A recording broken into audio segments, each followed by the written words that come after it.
हरे कृष्ण. आपल्या सगळ्यांचं स्वागत आहे भक्तिशास्त्री कोर्स मध्ये. आपण स्टडी करत आहोत श्रीमद भगवद्गीता. लास्ट टाइम आपण अध्याय नंबर 17 मध्ये थांबलो होतो. तर आपण लास्ट टाइम श्लोक नंबर 22 ला थांबलो होतो, राईट.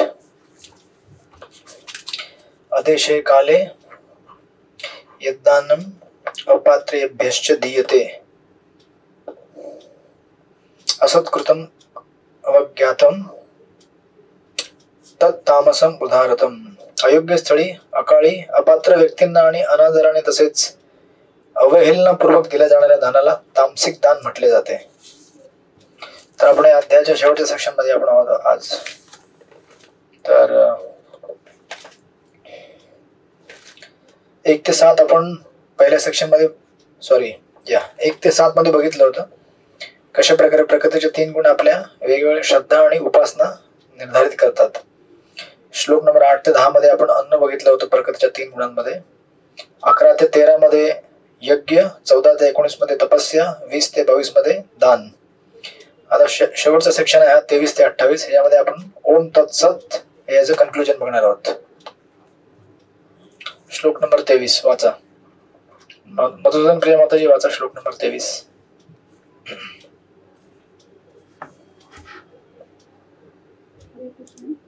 वाचा. तत्सत् इति निर्देश ब्राह्मणोऽसि विदास्मुखः ब्राह्मणस्तेन वेदाच्च यज्ञच्च विहिता पुरा. सृष्टीच्या आरंभापासून उत्तम तत्सत् हे 3 शब्द परम सत्याचा निर्देश करण्यासाठी योजले जातात.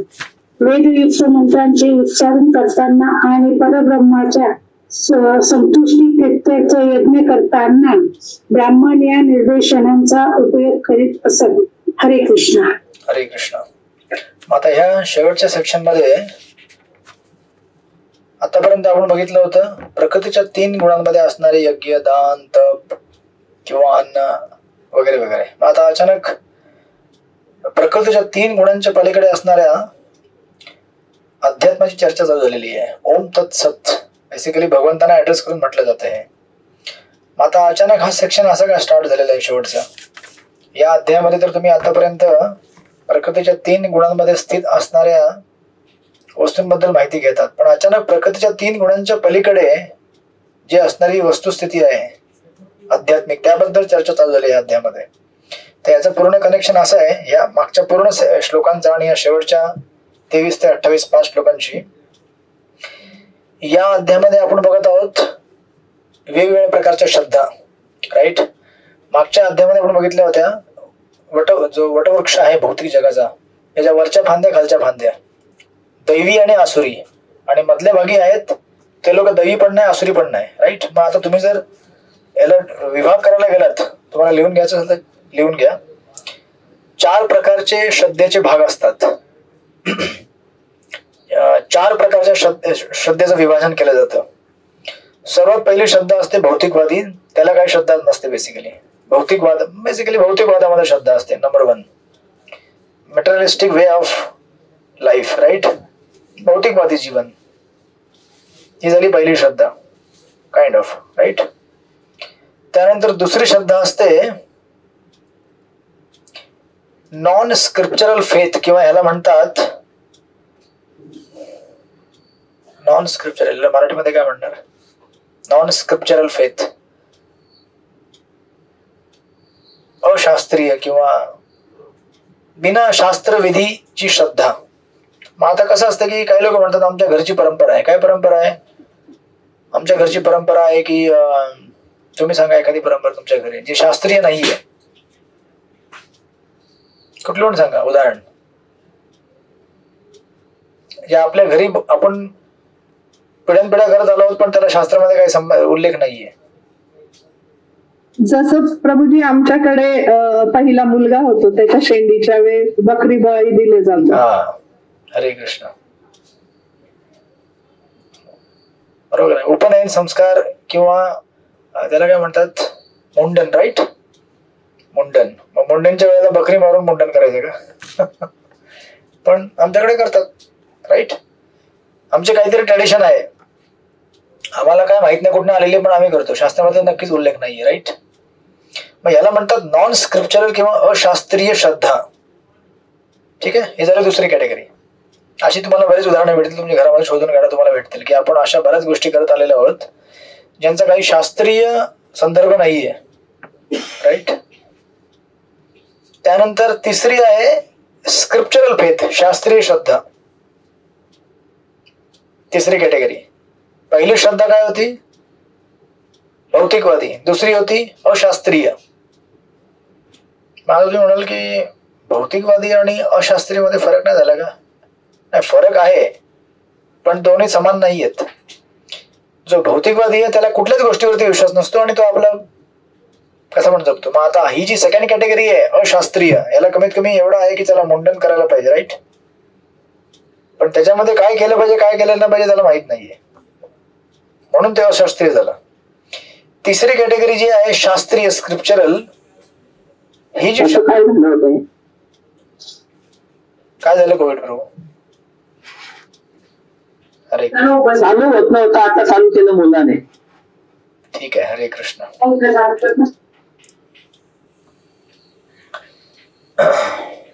तिसरी आहे शास्त्रीय किंवा स्क्रिप्चरल श्रद्धा. ही जी श्रद्धा आहे स्क्रिप्चरल, ही शास्त्रीय आहे परंतु दिव्य नाहीये. हरे कृष्ण. ही शास्त्रीय आहे परंतु दिव्य स्तरावरती नाहीये. उदाहरण द्या. एक्झाम्पल सांगा ना. एक्झाम्पल तर मागतोय मी. एक्झाम्पल मागतोय मी. शास्त्रीय आहे परंतु दिव्य नाहीये. आपल्याला कळतं का दिव्य स्तरावरती आणि भौतिक स्तरावरती? शास्त्र भौतिक स्तरावर सुद्धा निर्देश देतात, कळलं का तुम्हाला? आणि दिव्य स्तरावर सुद्धा निर्देश देतात. आता सांगा उदाहरण. तुम्ही आता गीतेचे भक्तिशास्त्र तुमची पूर्वी व्हायला आलेली आता 18वा अध्याय आता हा बोला. कुलाचार असतो आमच्याकडे की दिवे लावायचे देवीला नवमीला. ओके. अष्टमीला. मग हे शास्त्रीय आहे, देवीला दिवे दाखवायचे वर्षातून 3 वेळा दाखवावे लागतात. बरोबर. मग हे शास्त्रामध्ये दिलेलं आहे की देवी देवतांची उपासना केली पाहिजे. शास्त्रीय वेदांमध्ये दिलेलं आहे. पण मी म्हणतो की हे दिव्य स्तरावरती नाही. तुम्हाला कळलं का आता? दिव्य स्तरावरती नाही म्हणजे तुम्हाला हे प्रकृतीच्या 3 गुणांच्या पलीकडे घेऊन जात नाही असली आराधना. तुम्हाला प्रकृतीच्या 3 गुणांमध्येच ठेवते. ऊर्ध्वम गच्छन्ति सत्वसा, मध्ये तिष्ठन्ति राजसा, जगन्य गुण अधो गच्छन्ति तामसा. एक मिनिट निवेदा माताजी. प्रकृतीचे 3 गुण जे आहेत रजस तमस आणि सत्व, या 3 गुणांच्या अधीन जी पण आराधना होते ती आपल्याला या भौतिक जगामध्ये बांधून ठेवते. मग इव्हन तुम्ही देवी देवतांची जरी आराधना केली तरी तुम्ही मॅक्सिमम कुठे जाल? स्वर्गात जाल ना. मग तुम्ही दिव्य स्तरावरती तर स्वतःला घेऊन गेले नाही ना. दिव्य स्तर कुठला आहे? प्रकृतीच्या 3 गुणांच्या पलीकडे जे आध्यात्मिक वैकुंठ जगत आहे ते दिव्य स्तरावरती आहे. बरोबर आहे. अरे उपवास, सोमवारचे उपवास वगैरे करतात ते संकष्टी, कुठलेही तुम्ही करा जे देवी देवतांना उद्देशून केले जातात ते ह्या भौतिक एक्झाम्पल होऊ शकतो ना. हा, मग हे शास्त्रीय आहे, शास्त्रामध्ये आहे ना, वेदांमध्ये दिलेलं आहे. परंतु हे आपल्याला या भौतिक जगातून बाहेर घेऊ जाऊ शकत नाही. हे तुम्हाला या भौतिक जगामध्ये बांधून ठेवेल. मग तुम्ही बिगिनिंग पासून हे स्टडी करता ना भगवद्गीतेच्या. मग आता या गोष्टी एक्सप्लेन करायला टाइम लागतो. मग लोक म्हणतात की भगवद्गीता अभ्यास करायला 4 वर्ष लागतात. हरे कृष्ण. मग आपल्याला जर अंडरस्टँडिंग येत नसेल तर मग नुसतं सिलेबस पुसून काढून काय फायदा नाहीये. बरोबर आहे का नाही? हरे कृष्ण. बोला. एक मिनिट. निवेदा माताजीने पहिले बोलायचं, मग प्रत्येक गोविंद माताजी बोला. बोला निवेदा माताजी. प्रभूजी आता जसं तीर्थस्थानावर किंवा गंगोत्रीला वगैरे असं धामदर्शन वगैरे करून आले की किती जण असं सत्यनारायणची पूजा घालतात किंवा लग्न वगैरे झाल्यानंतर सत्यनारायणची पूजा घालतात. तर आणि अजून भरपूर असे ते विधिविधान वगैरे करतात. ते पण उदाहरण नाही ना. सत्यनारायणची पूजा वगैरे ते दिवसभरावर करून पकडू शकतो का आपण? जिथे नारायण आले तिथे दिव्य स्तर आलं ना. प्रश्न होता माझा. म्हणजे भगवंताचे जे अवतार आहेत त्यांना सोडून आपण बाकीचे देवी देवता आहेत त्यांचे आपण हे नाही करू शकत, दिव्य स्तरावर नाही करू. नाही, आराधना करू शकतो पण ते आपल्याला दिव्य स्तरावरती घेऊन जाऊ शकत नाही जोपर्यंत आपण दिव्य उद्देश साधून त्यांची आराधना करत नाही. समजा तुम्ही गणपतीची पूजा करता आणि म्हणताय की मला माझ्या चॅन्टिंग मध्ये सगळे विघ्न दूर करून द्या गणेशजी, मग ते दिव्य स्तरावर घेऊन जाईल तुम्हाला. पण मूळ उद्देश काय आहे देवतांची पूजा करण्याचा, की मला या भौतिक जगामध्ये काहीतरी लाभ प्राप्त व्हावा, राईट. आणि मॅक्सिमम लोक याच्या करतात. आणि एकदा तुम्हाला जर जेव्हा कळेल की विष्णूची आराधना केल्यावरतीच मी या भौतिक जगातून बाहेर पडू शकतो, तेव्हा मग लोक मोस्टली देवतांची उपासना करायला बंद करून टाकतात. आणि देवतांची उपासना बंद करणे म्हणजे त्यांची अवहेलना करणे किंवा त्यांचा अनादर करणे असं नव्हे.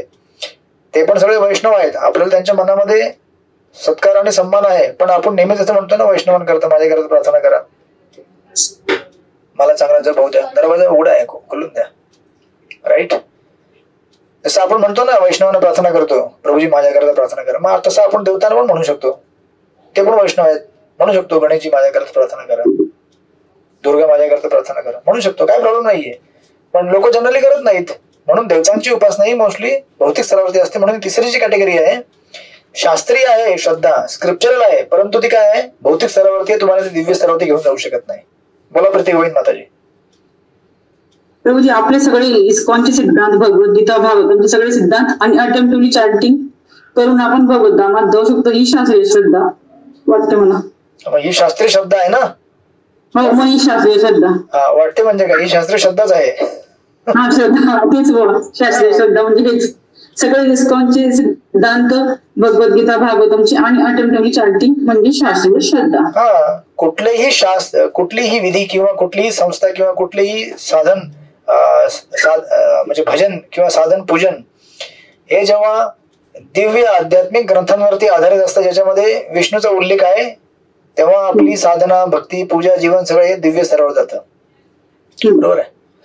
मग तुम्ही जेव्हा गणेश मंदिरामध्ये दान कराल आणि विष्णू मंदिरामध्ये दान कराल, दोघांमध्ये फरक आहे. गणेश हे काय आहेत, देवी देवतांच्या कॅटेगरीमध्ये आहेत. वाईट नाहीये दान करणे, चांगलीच गोष्ट आहे. पण त्याने तुम्ही एम करत नसेल, तुमचा उद्देश जर नसेल दिव्य स्तरावर जाण्याचा, तर तुम्हाला गणेशजी कशाला घेऊन जातील दिव्य स्तरावरती? ऑल्दो प्युरिफिकेशन आहे, त्याच्यामध्ये शुद्धीकरण आहे.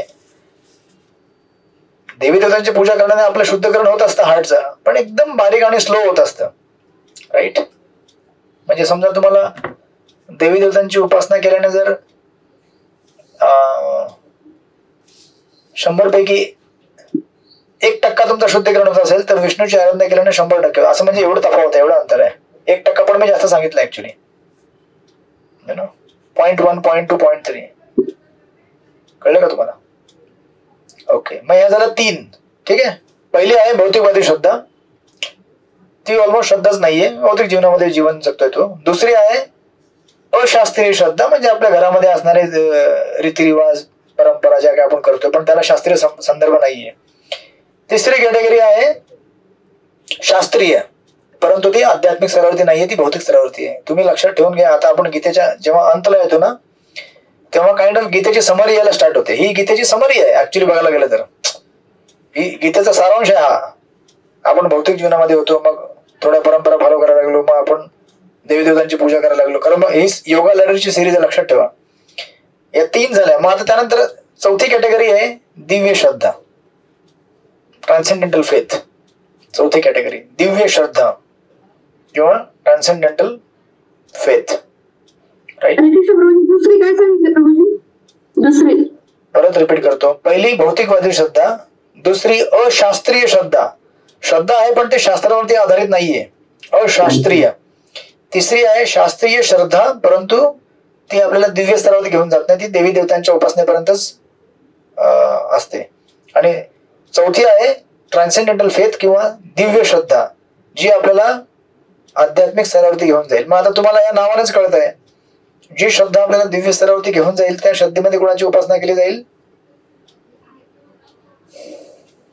कोणाची उपासना केली जाईल याच्यामध्ये? बेसिकली विष्णू तत्व.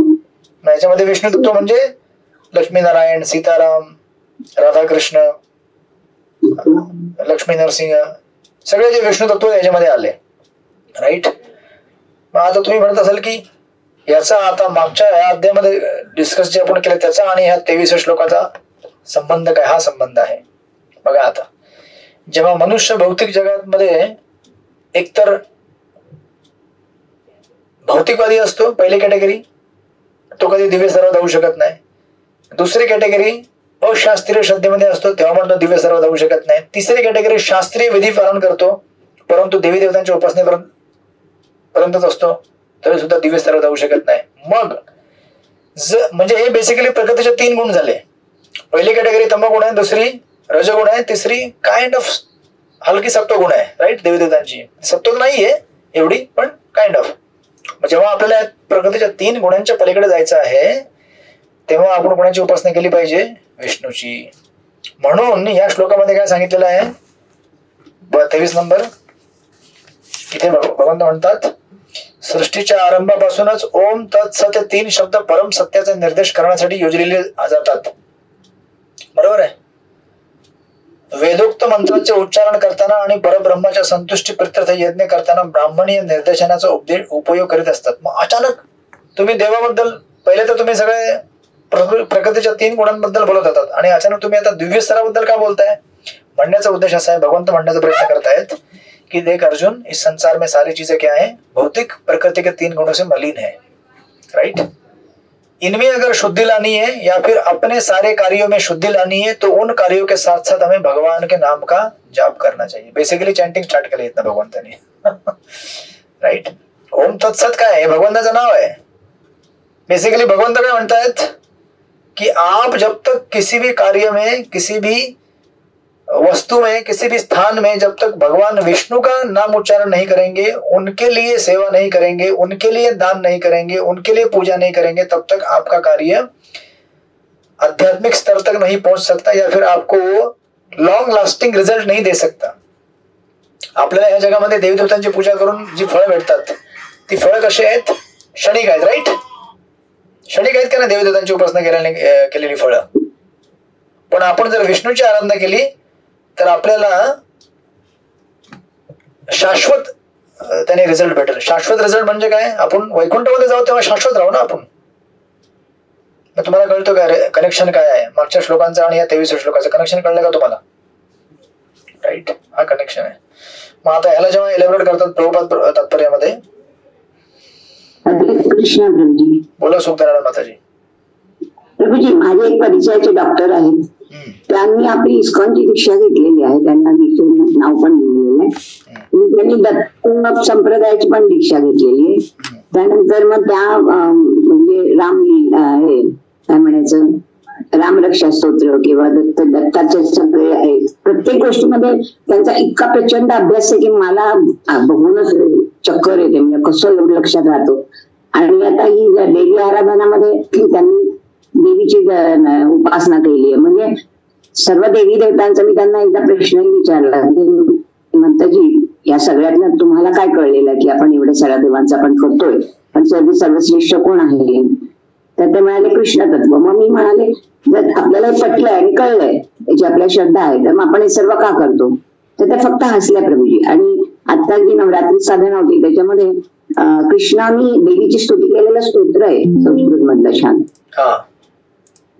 म्हणजे मग कृष्ण भगवानांनी जर देवीची स्तुती केलेली आहे मग त्याचं काय मला लागत नाहीये सगळं की त्या इतक्या सुशिक्षित आहेत आणि त्या एवढा अभ्यासू आहेत आणि त्यांचं भगवद्गीता अगदी तोंडावर आहे, सर्व आहे आणि उत्तम शिकवतात, सांगतात. पण सर्व देवांचं त्यांना येतं. म्हणजे असं नाही की फक्त भगवद्गीता म्हणजे कृष्ण भगवान, सगळ्या देवांना, हनुमानजीचं तेवढंच आहे, दत्त भगवान, कुठल्याही देव घ्या, सगळ्यांचं ते तेवढं सौंदर्य लहरीवर ते खूप बोलत असतात. मग आणि ही काय पर्सनॅलिटी किंवा हे म्हणजे ह्याच्यातनं काय त्यांना कळलंय ना की आपण काय केलं पाहिजे, मग त्या हे का करत असतील असं पण मला प्रश्न पडतो. हरे कृष्ण. पहिली गोष्ट, जेव्हा भगवंत कधी पण देवी देवतांचे जेव्हा गुणगान करतात, मग आता तुम्हाला दिसेल की भगवान राम यांनी रामेश्वर मध्ये शिवलिंगचा अभिषेक केला होता. राईट. मग तुम्ही म्हणाल की मग शिव कसे काय, मग शिव मोठे झाले ना? म्हणजे असं नव्हे. भगवान विष्णू हे आपल्या प्रेमापोटी आपल्या भक्ताची सेवा करतात. बरोबर आहे का नाही? हे त्यांचं पर्सनल प्रेमाचं आदान प्रदान आहे. पण आपण त्याला चुकीने घेतलं तर आपण काय करणार? मग आपण मूर्ख आहोत ना.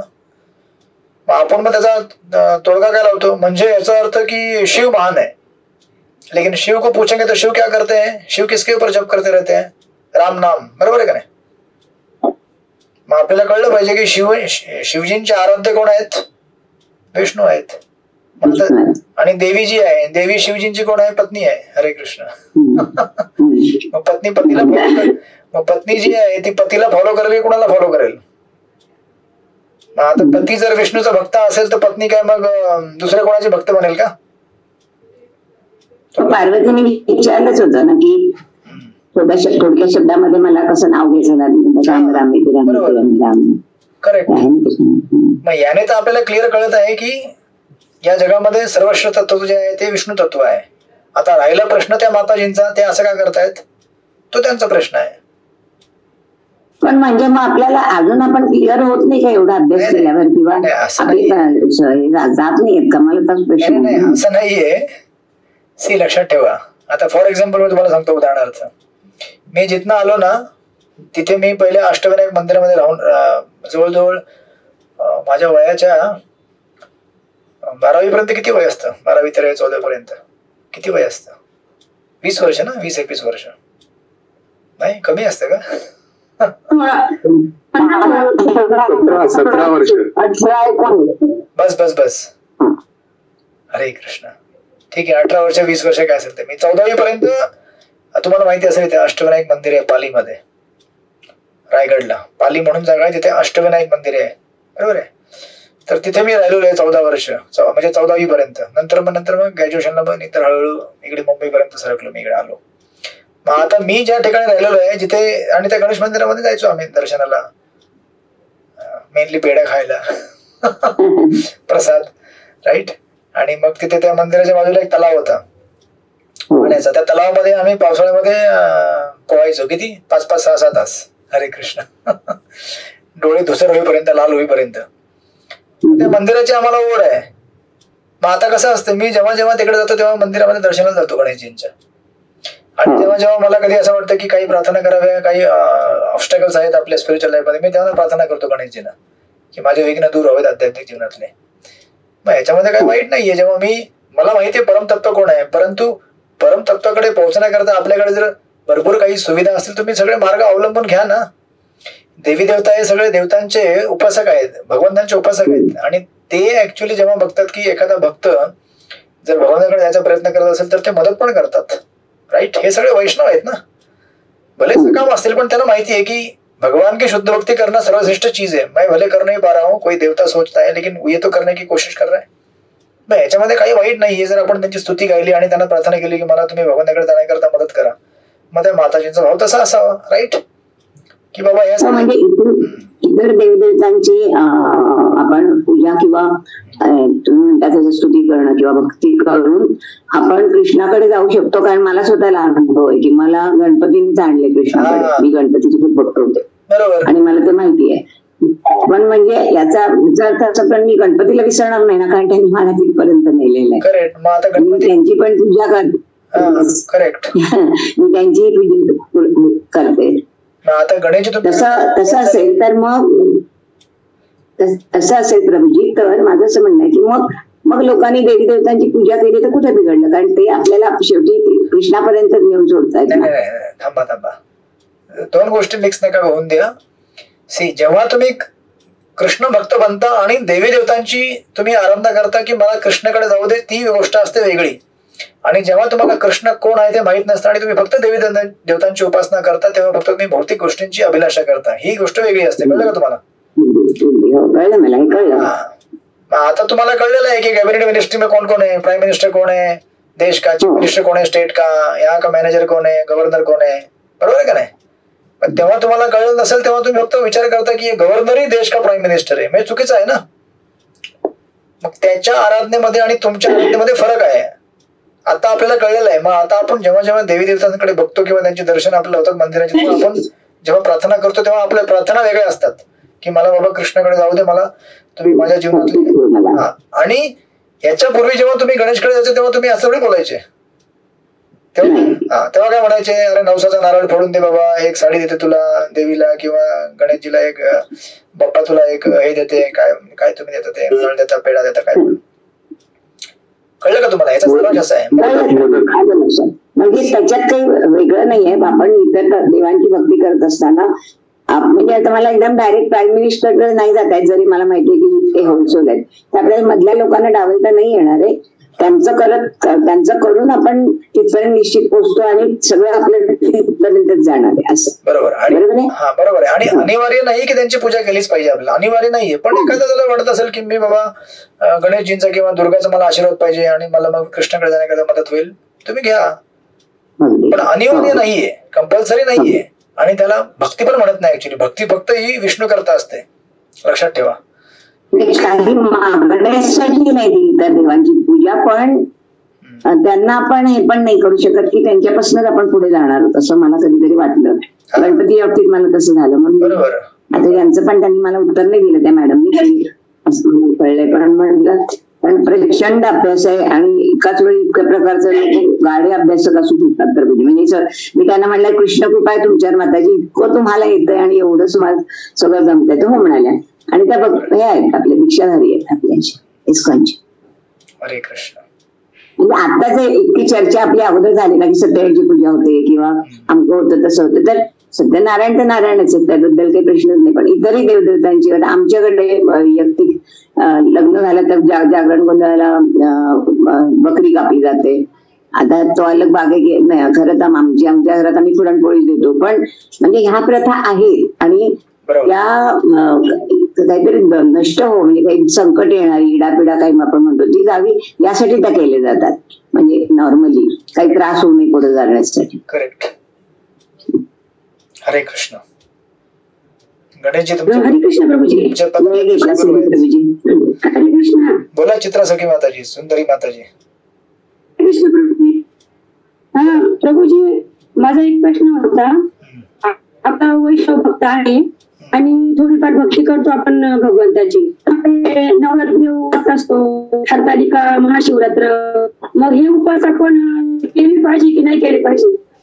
अनिवार्य नाहीये, ऐका, अनिवार्य नाहीये. पण तुम्ही जर केले आणि त्यांच्याकडे जर याचना केली की मला विष्णूची भक्ती करण्याकरता मदत करा, ह्याच्यामध्ये काही वाईट नाहीये. कळलं का तुम्हाला? अनिवार्य नाहीये. पण जर तुम्ही तुम्हाला वाटत असेल की नाही शिवजी माझे पथप्रदर्शक, जसं माताजींचे गणेशजी पथप्रदर्शक गुरु आहेत, राईट?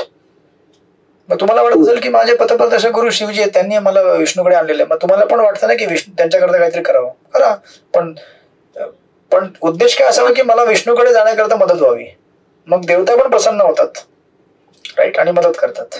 काहीच वाईट नाहीये. पण अनिवार्य नाहीये. असं नको व्हायला की मग तुम्ही दुर्गेची उपासना करता आणि चॅन्टिंगच राहून गेली त्या दिवशी 16 माळा करायची, मग दुर्गा तुमच्यावरती त्रिशूल घेऊन येईल. हरे कृष्ण.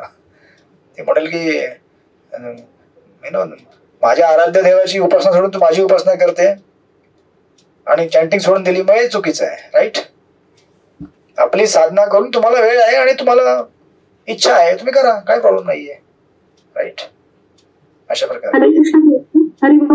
बोला परम.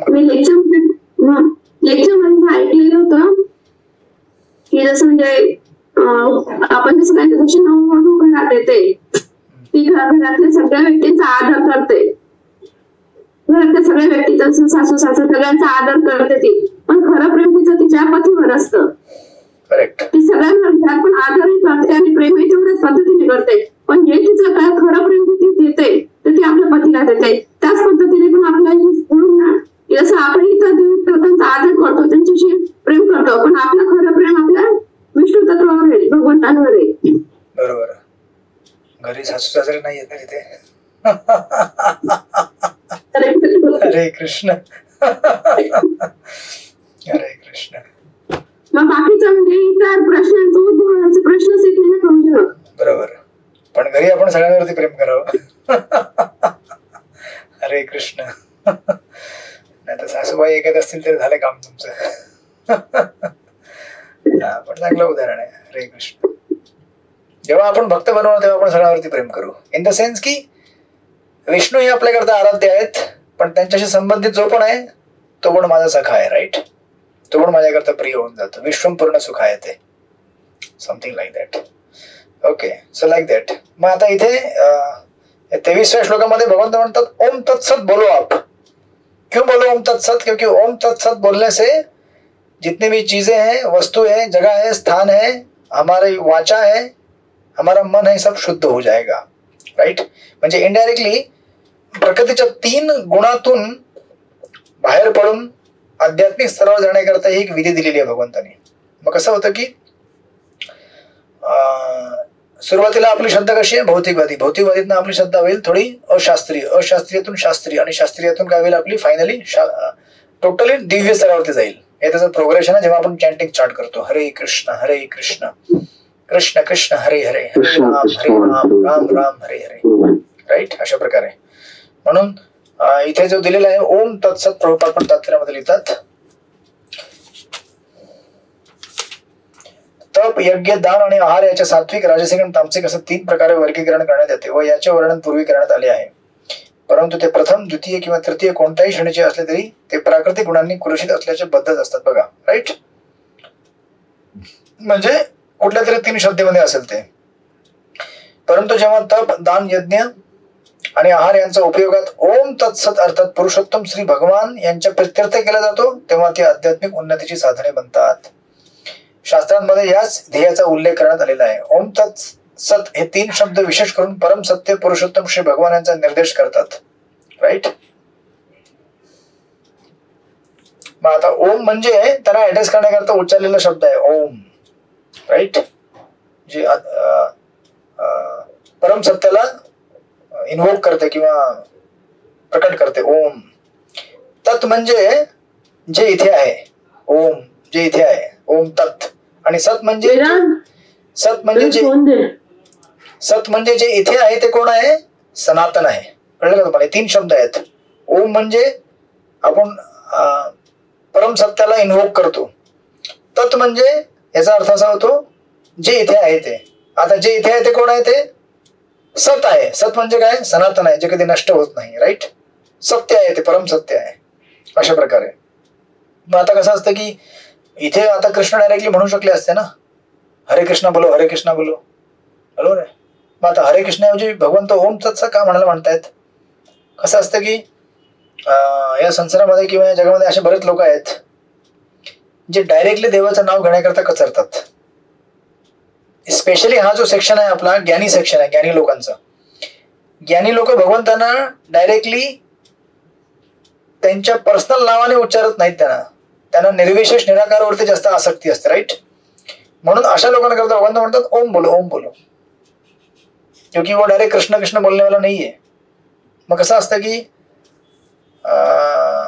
भक्तिविनोद ठाकूर सांगतात की भगवंतांचे, तुम्ही याच्यामध्ये पण वाचलं असेल, ते ऐकलं असेल, हरिनाम चिंतामणीमध्ये आहे. भगवंतांची 2 नावं असतात, प्रायमरी आणि सेकंडरी, प्राथमिक आणि द्वितीय. प्राथमिक नावं असतात यशोदानंदन, देवकीनंदन, गोपीनाथ, रासबिहारी, राधारमण, राईट. हे सगळे जी नावं आहेत भगवंतांची वैयक्तिक नावं आहेत. आणि द्वितीय नावं कशी असतात, परमात्मा, जगतपिता, ईश्वर, जे या भौतिक जगाच्या प्रबंधनाशी संबंधित आहेत, राईट. आणि हे जी सेकंडरी नाव आहेत, या सेकंडरी नावामध्ये जेवढी ताकद आहे तेवढी ताकद आध्यात्मिक नावामध्ये आहे, म्हणजे प्रायमरी नावामध्ये. असं नाही की या नावामध्ये त्यामध्ये फरक आहे. परंतु रसाच्या दृष्टिकोनातून, रसतत्वाच्या दृष्टिकोनातून जास्त भगवंतांना ही नावं आवडतात, गोपीनाथ, रासबिहारी, श्यामसुंदर, यशोदानंदन. का? कारण या नावांमध्ये त्यांच्या भक्तांशी त्यांचा संबंध जोडलेला आहे. मग आता जेव्हा आपण यशोदानंदन म्हणणार तेव्हा भगवंतांना कसं वाटतं, ओ यशोदाची आठवण येते, यशोदा ही माझी आई आहे, राईट. किंवा श्याम सुंदर, राईट, किंवा राधिका रमण. मग ह्या नावांमध्ये भगवंतांना जास्त रस आहे, कारण याच्यामध्ये त्यांच्या लीलेंचा समावेश आहे, राइट. म्हणून भक्तिविनोद ठाकुर म्हणतात की ठीक है, भगवान का डायरेक्ट नाम ले सकते हैं, लेकिन बहुत सारे लोग भगवान का डायरेक्ट नाम नहीं लेना चाहते हैं. तो ऐसे लोगों के लिए ये सुविधा है ओम बोलो ओम, राईट. मग आता तुम्ही बरेच लोक बघितले असेल ना आपल्या सनातन धर्मामध्ये, डायरेक्ट देवाचं नाव घेतात, हरि ओम ओम, राईट, एवढंच म्हणतात ते. हरिओम पण म्हणतात ओम, राईट. मग ही त्यांच्याकरता विधी आहे.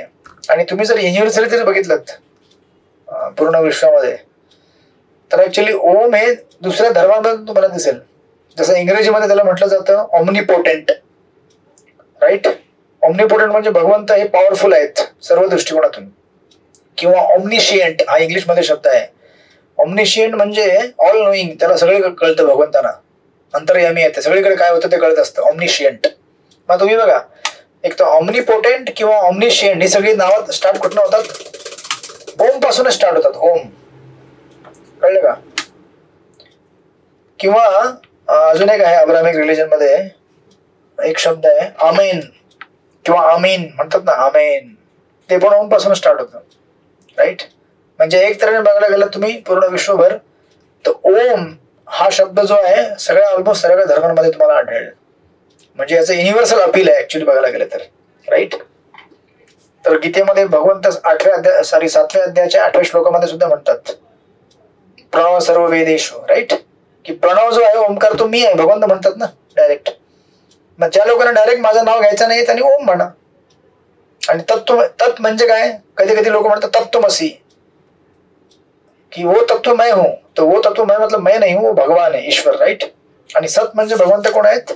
सनातन काळाकरता जे राहतात ते सत भगवंत असे आहेत. राईट? ओम तत्सत. अशा प्रकारे भगवंतांच्या नावामध्ये शक्ती जी आहे त्या शक्तीच्या माध्यमाने आपण या जगातील भौतिक गोष्टींना आध्यात्मिक बनवू शकतो. हा त्याचा दृष्टांत भगवंत इथे देत आहेत. ठीक है, मैंने बता दिया. आपका भोजन राजसिक तामसिक सात्विक हो सकता है. आपने दिया हुआ दान राजसिक तामसिक सात्विक हो सकता है. आपका यज्ञ राजसिक सात्विक तामसिक हो सकता है. लेकिन अगर ये यज्ञ करते समय, ये भोजन करते समय, दान देते समय अगर आप ओम तत्सत बोलेंगे, डायरेक्टली हरे कृष्ण बोलणार नाही, तो म्हणून त्याला म्हणतात ओम तत्सत बोल. मग ते काय होणार आहे? भौतिक स्तरातून निघून ते आध्यात्मिक स्तरावरती जाईल आणि त्याचा आपल्याला आध्यात्मिक लाभ होईल. हा त्याचा सारांश आहे. कळतं सगळ्यांना? राईट? म्हणून बघा प्रभुपाद जेव्हा इराणमध्ये होते तेव्हा इराणमध्ये असताना एक ठिकाणी प्रभुपाद वास्तव गेले होते आणि तिथे मशिदीमध्ये जेव्हा हे वाजलं, ते वाजवतात ना, अजान वाजवतात, अल्लाहू अकबर, तेव्हा प्रभुपाद शांत बसले आणि ऐकायला लागले. एक डिवोटी म्हटलं की प्रभुपाद आप हरे कृष्ण छोड़ के सब क्या सुन रहे? प्रभुपाद म्हटले ये भी तो भगवान का नाम लेने की कोशिश कर रहे हैं ना लोग. राईट? भले त्यांच्यामध्ये कोणी फॅनेटिक असतील किंवा जातीवाद काढणारे असतील किंवा जिहादी लोक असतील, दॅट इज डिफरंट थिंग. परंतु हे देवाचं नाव घेत आहेत ना, शेवटी ते पण म्हणतात ना की देव आहे एक म्हणून. क्रिश्चियनिटी असेल किंवा इस्लाम असेल ते म्हणतात की एक ईश्वर आहे करके. राईट? प्रभू म्हटले हे भी भगवान का नाम ले रहे हैं ना, तो इसमें प्रॉब्लेम क्या है? म्हणून आपण नेहमी लक्षात ठेवलं पाहिजे की आपल्याला या पूर्ण विश्वामध्ये लक्षात ठेवा, जेवढी जनसंख्या या विश्वामध्ये आहे सगळे कोणी हरेकृष्ण डिवोटी बनणार नाहीयेत. पहिली आपण एक गोष्ट लक्षात ठेवली पाहिजे. इव्हन इंडियामध्ये आपण एवढे सगळे सनातनी आहोत, सगळे हरेकृष्ण बनतील का? नाही बनणार. राईट? मग याच्यामध्ये कोणी साक्त आहेत, कोणी बाकी देवतांचे उपासक आहेत आणि काही मग त्यातले शुद्ध होऊन मग काही जण वैष्णव बनतात. म्हणून गीतेमध्ये भगवंत म्हणतात ना, मनुष्यानाम सहस्रेषु कश्चित् यतति सिद्धये यतनाम अपि सिद्धानाम कश्चिन् माम वेति तत्वतः, की वैष्णव बहुत कम लोग रहेंगे. मग याचा अर्थ असा नाहीये की कोणी जर वैष्णव नाहीये तर मग तो म्हणजे एकदम काम से गया हो, नहीं, ऐसा नहीं है. हर किसी का अपना अपना लेवल है शुद्धिकरण का. जो जिस स्तर पे शुद्ध होगा उस स्तर पे आते जाएगा. म्हणून जेव्हा आपण प्रचार करतो तेव्हा प्रचारमध्ये आपल्या कधी पण बघून घ्यायचं की प्रचार कसा करायचा आपल्याला. जसं तुम्ही काही ठिकाणी प्रचार करत असाल आणि तुम्हाला वाटत असेल की सब कृष्णा की डिवोटी बनने चाहिए, दिस इज अवर प्रायमरी गोल, हे आपलं प्रायमरी उद्दिष्ट आहे. परंतु काही जण नाही म्हणणार. मग तुम्ही याचा अर्थ असा नाही की मग त्यांना म्हणायचं हे कल से तुम देवी पूजा करताना तुम बेकार आहे, बरबाद आहे. नाही, असं नाही. त्याला आपण एनकरेज करत राहायचं. त्याला तुम्ही भगवद्गीता सांगा, सिस्टमॅटिकली समजवा, लेवल बाय लेवल त्याला वरती आणायचा प्रयत्न करा. पण जर तो येऊ शकत नसेल आणि देवीच्या उपासक मध्येच असेल तर त्याला देवीची उपासना बंद करायला सांगू नका. त्याला असं नका म्हणू की तू थर्ड क्लास आहे, गया आहे, गुजरा आहे, काम बेकार आहे तुम, नाही असं नका म्हणू. त्याला म्हणा ठीक आहे, तुम हरे कृष्ण नाही कर सकते, जो कर रहे हो करते रहो. राईट? कारण आपली जी संस्था आहे ती संस्था, म्हणून प्रभुपादाने ज्या संस्थेचं नाव दिलेलं आहे international society for Krishna consciousness. Right? मग आता कृष्णाच्या भगवंतांचे बरेच म्हणजे त्याचा जो विस्तार आहे तो मोठा आहे ना जगामध्ये. जो डायरेक्टली भगवंताचं नाव घेऊ शकत नाही तो हळूहळू देवतांचं नाव घेऊन येईल वरती, हळूहळू देवीचं नाव घेऊन येईल. तो जर हरे कृष्ण जप करू शकत नसेल तर त्याला जाऊन म्हणू नका की तू देवदेवतांचं उपासना बंद करून टाक. मग आपल्याकडनं काय होईल? अँटी प्रिचिंग होईल. राईट? ऍटलीस्ट सनातनमध्ये तो आहे ना तो. मग आता तुम्ही बघितलं असेल प्रभुपादांचं उदाहरण. ऍक्च्युली प्रभुपाद कसं करायचे, जेव्हा प्रिचिंग करताना प्रभुपादांचा अप्रोच कसा असायचा, खास करून वेस्टर्न वर्ल्डमध्ये जेव्हा प्रभुपाद जेव्हा एखाद्या ख्रिश्चनला भेटायचे, जेव्हा प्रभुपाद बघायचे हा ख्रिश्चन स्ट्रॉंग फॉलोवर आहे का, जो ख्रिश्चॅनिटीला स्वतः एकदम स्ट्रिक्टली फॉलो करतो, तर प्रभुपाद त्याला कधीच म्हणायचे नाही की तू ख्रिश्चॅनिटी चेंज करू म्हणून. कारण तो करणारच नाही ना. जर एखादा कट्टर ख्रिश्चन असेल तर कशाला ख्रिश्चॅनिटी चेंज करेल. प्रभुपाद त्याला म्हणायचे जो आप कर रहे हैं अच्छी तरह कीजिए. राईट? त्याला सांगायचे की जो आप क्रिश्चियनिटी कर रहे हैं ना, जो क्रिश्चियन का नियम पालन कर रहे हैं और अच्छी तरह पालन कीजिए। और प्रभुपाद म्हणायचे ठीक है, अब हमारे पास भगवत गीता भी है, अगर आप और भगवान के बारे में जानना चाहते हैं तो आप भगवत गीता पढ़ के और भगवान के बारे में जान सकते हैं। राईट, कळलं का तुम्हाला? प्रीचिंगची स्ट्रॅटेजी कशी असावी? असं नाही की तो कट्टर जर ख्रिश्चन असेल तुम्ही त्याला बदलू शकत नाही, तो कट्टर ख्रिश्चन आहे, राईट, पण मग तुम्ही त्याला हे पण म्हणू शकत नाही की तो गया गुजरे, नाही, तो पण एक लेवलला आहे, तो पण देवाची उपासना करतोय, भगवानाची उपासना करतोय। मग अशा कट्टर लोकांना प्रभुपाद असं प्रीचिंग करायचे। आणि बघायचं एखादा लूज ख्रिश्चन आहे, म्हणजे तो ख्रिश्चनिटी पण फॉलो करत नाही धड, त्याला प्रभुपाद म्हणायचे इधर आओ, देखो आप क्रिश्चियन हो ना, आप अपना क्रिश्चियन तो ठीक से फॉलो कर नहीं रहे हो, मेरे पास भगवत गीता है, ठीक है, देखो आप क्रिश्चियन अच्छे बन सकते हो, लेकिन अगर आप चाहो तो हमारे पास भगवत गीता भी है, भगवान का और ज्ञान भी है, आप पढ़ना चाहते हो, चैतन्य महाप्रभु कृपा है तो आप भक्ती कर सकते हो। तुम्हाला कळलं का काय फरक आहे याच्यामध्ये?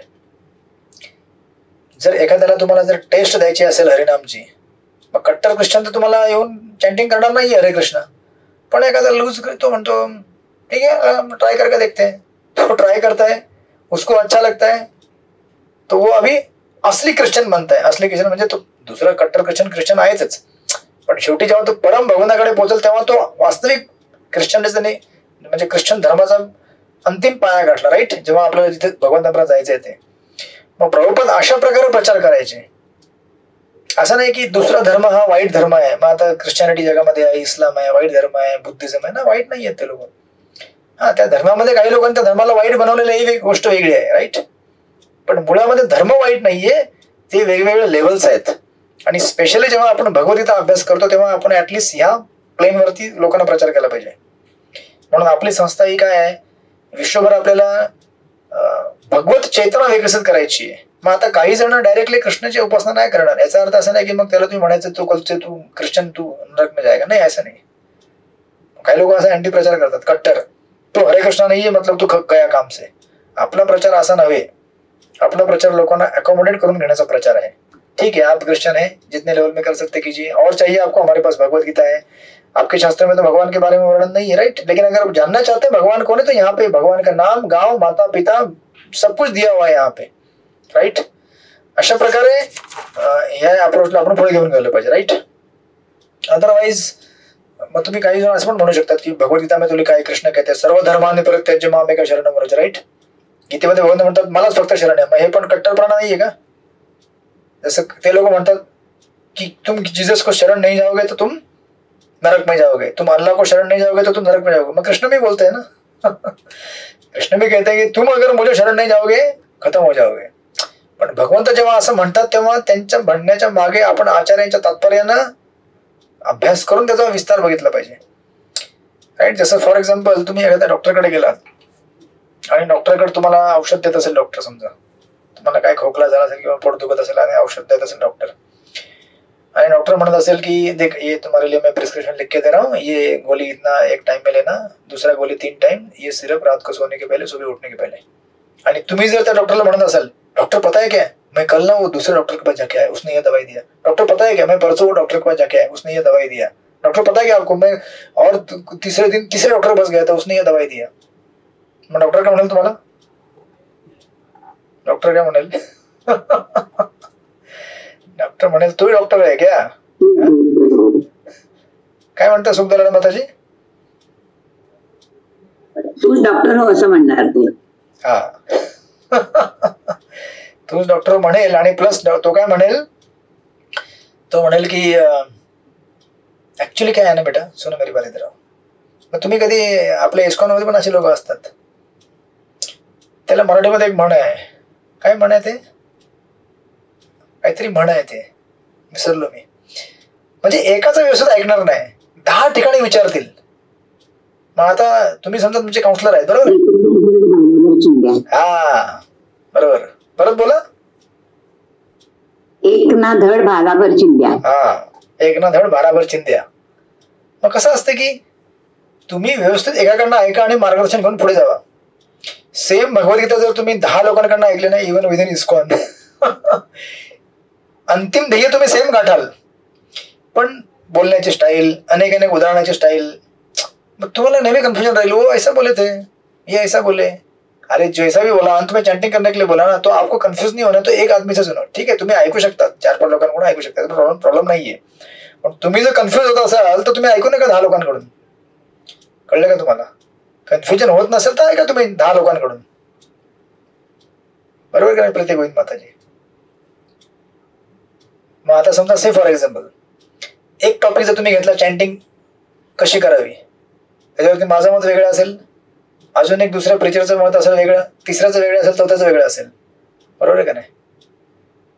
मी म्हणलं की नाही साधना शीट बनाओ, बहुत महीने से भरा नहीं है.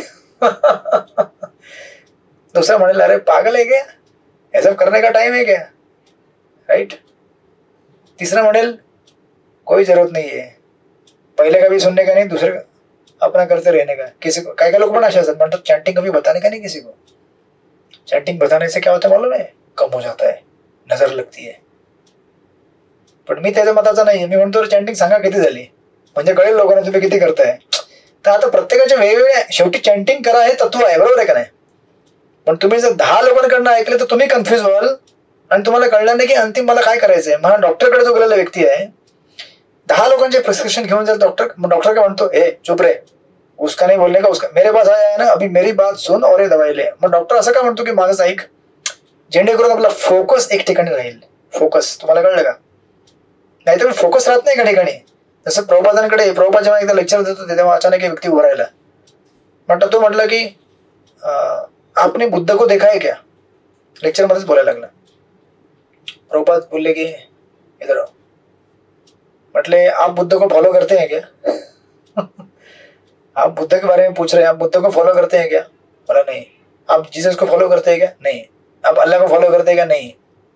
तो प्रभु म्हटले अरे मेरे भाई, एक को फॉलो ठीक से करो, 10 क्वेश्चन मत पूछो. बुद्ध के बारे में जानते हो क्या, अल्लाह के बारे में जानते हो क्या, जीसस के बारे में जानते हो क्या, कृष्ण, एक के बारे में ठीक से जानो और फॉलो करो. म्हणजे म्हणण्याचा उद्देश काय आहे, फोकस आपला हटू नये म्हणून भगवंत म्हणतात मामेक शरणं व्रज.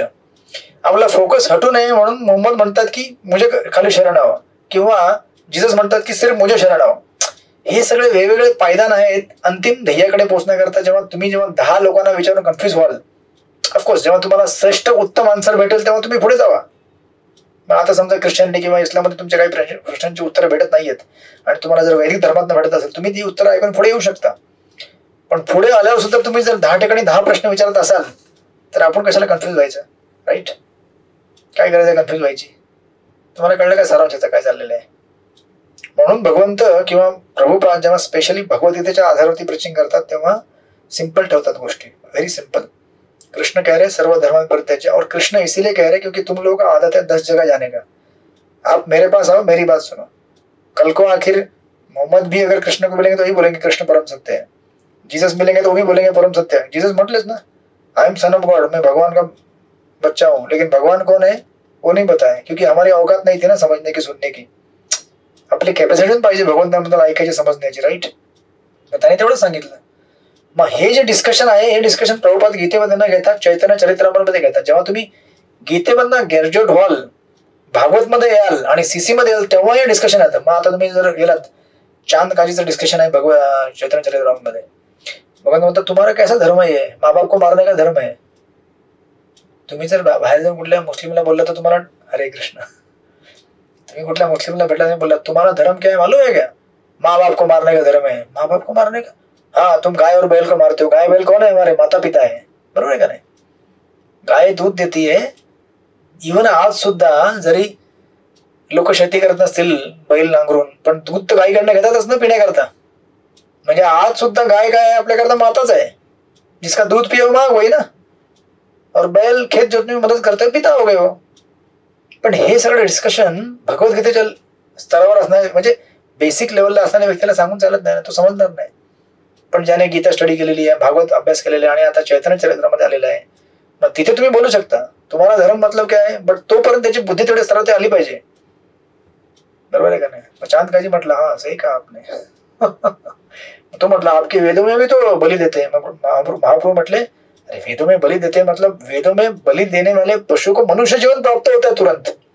मग तो घबरायला, राईट? मग हे जे डिस्कशन असतं हे सगळं डिस्कशन एकदम हायर लेवलला गेल्यावरती, बिगिनिंग लेवलला प्रचार करताना हे डिस्कशन कधी आणू नये, आता तुमचे प्रचार एकदम उलट होऊन जाईल, राईट? इथे आपल्याला फक्त सगळ्या लोकांना भगवत भक्त बनवायचंय.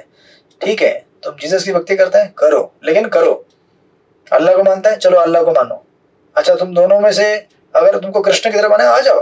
प्रोग्रेशन वाइज अगर आपकी बुद्धी अगर तेज हो रही है, शुद्धीकरण हुआ आहे, पण जो जिथे आहे त्याला तिथनं खाली जायचा प्रयत्न करू नये, म्हणजे नेऊन खाली पाडायचा प्रयत्न करू नये, जसं कोणी देवदेवता उपासक आहेत अँड सो अँड सो.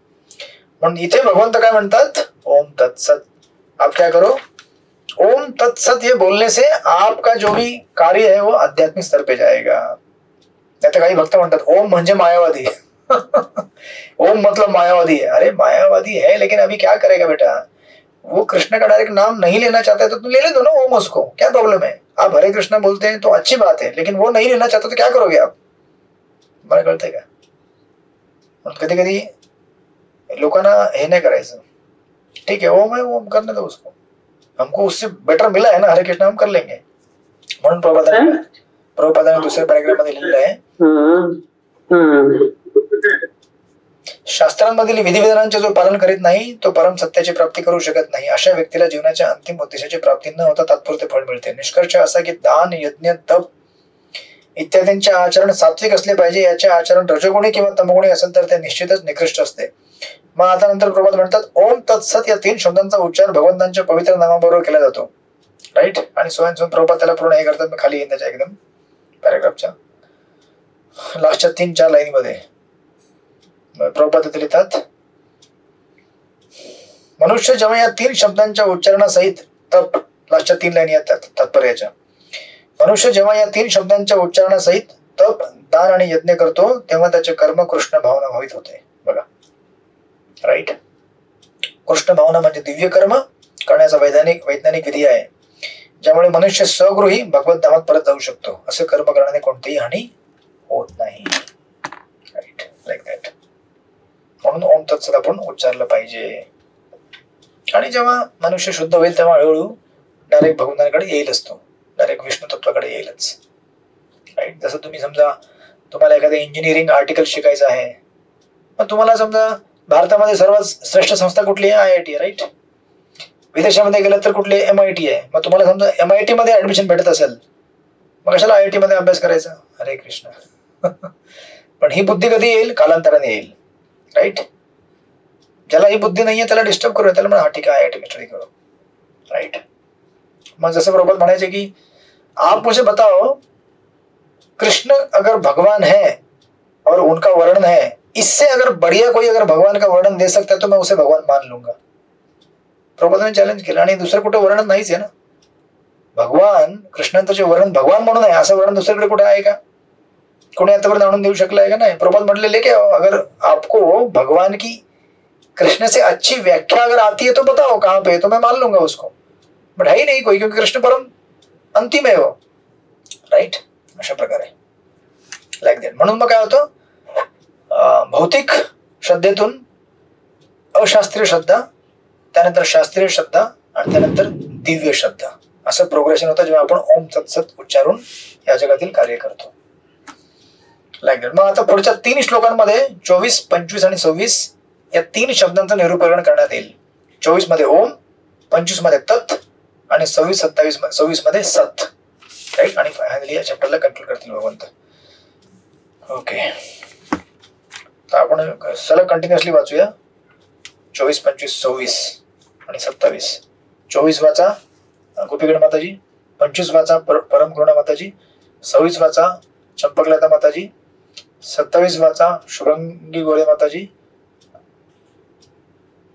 आणि बस वाचा. हरे कृष्ण. तस्मात् इत्युदायुज्य यज्ञदान तपः क्रियः प्रवर्तन्ते विधानोक्तः सततं ब्रह्मवादिनां. म्हणून परमेश्वराची प्राप्ती करण्यासाठी शास्त्रोक्त विधानानुसार यज्ञ, दान आणि तप करणारे ब्रह्मवादी या सर्व क्रियांचा ओंकारापासून आरंभ करतात. हरे कृष्ण. हरे कृष्ण. कळलं का करतात आरंभ ओंकारापासून? का? कारण त्याने काय होतं, आपले यज्ञ दान तप हे शुद्ध होतं. नेक्स्ट वाचा.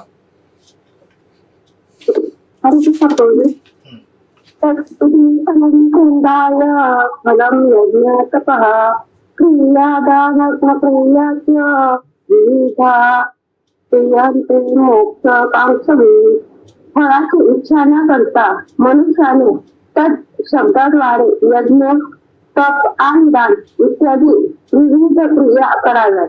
भौतिक जंजाळातून मुक्त होणे हा या दिव्य क्रियांचा उद्देश आहे. हरे कृष्ण. हरे कृष्ण. नेक्स्ट कोण आहे? हरे. सद्भावे साधुभावे च साधिते तत्प्रयुज्यते प्रशस्ते कर्मणि तथा सच्छब्द पार्थयुज्यते. हरे कृष्ण. वाचा माताजी. हरे कृष्ण. सर्वांना दंडवत. यज्ञे वसुतिशाने च स्थिती सदिती चोच्यते कर्म चैव तदर्चीयं साधिते वाभिधीयते. परमसत्य हे भक्तिमय यज्ञाचे उद्दिष्ट आहे आणि ते सत या शब्दाने निर्देशिले जाते. अशा यज्ञकर्त्यालाही सत असे म्हटले जाते. तसेच हे परब्रह्माच्या संतुष्टी प्रित्यर्थ केल्या जाणाऱ्या यज्ञ, तप आणि दान आदी कर्मांनाही सत असे म्हणतात. हरे कृष्ण. हरे कृष्ण. अशा प्रकारे 3 यांचं त्यांनी हे दिलेलं आहे, एक्सप्लेनेशन दिलेलं आहे. ओम तर तात्पर्यामध्ये तुम्हाला दिसेल 24च्या ओम तद विष्णू परमं पदम सदा पश्यन्ति सूर्या दिवी चक्षुर. ते तुम्ही काही ऐकलं असेल यज्ञामध्ये, राईट? श्री विष्णूचे चरण कमल म्हणजे भक्तियोगाचे परमोच्च परिपूर्ण सार आहे. भगवत प्रीत्यर्थ सर्व कर्म केल्याने सर्व कर्मांची निश्चितपणे परिपूर्णता होते. शेवटी या तिघांमध्ये तुम्हाला दिसेल आपल्या लाभाकरता न करता आध्यात्मिक लाभाकरता यज्ञ, दान आणि तप करणे. आता तुम्हाला दिसेल की पुन्हा यज्ञ, दान, तप येते करण्याचा उल्लेख मग 18व्या अध्यायामध्ये चालू होईल. कनेक्शन इथनं यज्ञ, दान, तप पुन्हा का म्हटलं जातं? यज्ञ, दान, तप, यज्ञ, दान, तप. कारण 18वा अध्याय प्रारंभ होणार नाही इथनं. म्हणून इव्हन 25 मध्ये सुद्धा पुन्हा म्हटलेलं आहे आध्यात्मिक उन्नती करता. तत् म्हणजे त्या अध्याय तत् शब्दाद्वारे यज्ञ, तप आणि दान इत्यादी विधी करायचे असतात. ओम म्हणजे या भगवंतांना तत् या गोष्टी मी अर्पण करत आहे, राईट? सत आणि सत म्हणताना भगवंत म्हणतात त्यांना सनातन हे पूर्ण प्राप्त होत, राईट? आणि प्रभुपाद तात्पर्यामध्ये लिहितात 27च्या प्रशस्त कर्माने अथवा नियत कर्तव्य शब्द वेदांमध्ये सांगण्यात आलेल्या संस्कारांचे निर्देशक आहेत. मनुष्यावर गर्भधारणेपासून ते मृत्यूपर्यंत असे संस्कार केले जातात. जीवाच्या अंतिम मोक्ष प्राप्तीसाठी असे संस्कार अंगीकारले जातात. अशा सर्व संस्कारांमध्ये मनुष्याने ओम तत्सत या मंत्राचे उच्चारण करावे असे सांगण्यात आले आहे, राईट? आता उज्ज्वला कांता मातांनी उदाहरण दिलं होतं, ते केस हे करतात ते, मग तेव्हा त्यांनी म्हणायचं ओम तत्सत, राईट? मग तुम्ही उद्या क्लास चालू झाल्यावरती म्हणायचं ओम तत्सत, क्लास पूर्ण झाल्यावरती म्हणायचं ओम तत्सत, प्रसाद घेताना म्हणायचं ओम तत्सत, राईट? पण ओम तत्सत आणि हरेकृष्णामध्ये फरक नाही, दोन्ही समान आहेत, म्हणून हरेकृष्ण म्हणू शकता. सद्भावे आणि साधुभावे हे शब्द दिव्य स्थितीचे निर्देशक आहेत. कृष्ण भावना भावित कर्म करणे याला सत्व असे म्हणतात आणि ज्याला कृष्ण भावना भावित कर्माचे पूर्ण ज्ञान आहे त्याला साधू असे म्हणतात, राईट? Like that. तात्पर्याच्या लास्टच्या 2 लाईनीमध्ये प्रभुपाद म्हणतात व्यक्तीला दीक्षा देताना किंवा यज्ञोपवीत धारण करताना ओम तत्सत हे शब्द उच्चारले जातात. त्याचप्रमाणे सर्व प्रकारच्या यज्ञांचे उद्दिष्ट ओम तत्सत हेच असते, म्हणजे भगवंत. तत् अर्थयम म्हणजे परमब्रह्माचे प्रतिनिधित्व करणाऱ्या सर्व गोष्टींचा सेवा करणे. उदाहरणार्थ भगवंतांच्या मंदिरामध्ये स्वयंपाक करणे अथवा सहाय्य करणे किंवा भगवंतांच्या गुणगौरवाची गाथा प्रसारित करणे, याप्रमाणे सर्व कर्मांची परिपूर्णता करण्यासाठी ओम तत्सत या शब्दाचा विविध प्रकारे उपयोग केला जातो. जसं तुम्ही हरेकृष्ण म्हणता ते लोक ओम तत्सत म्हणतात, लाईक दॅट. अशा प्रकारे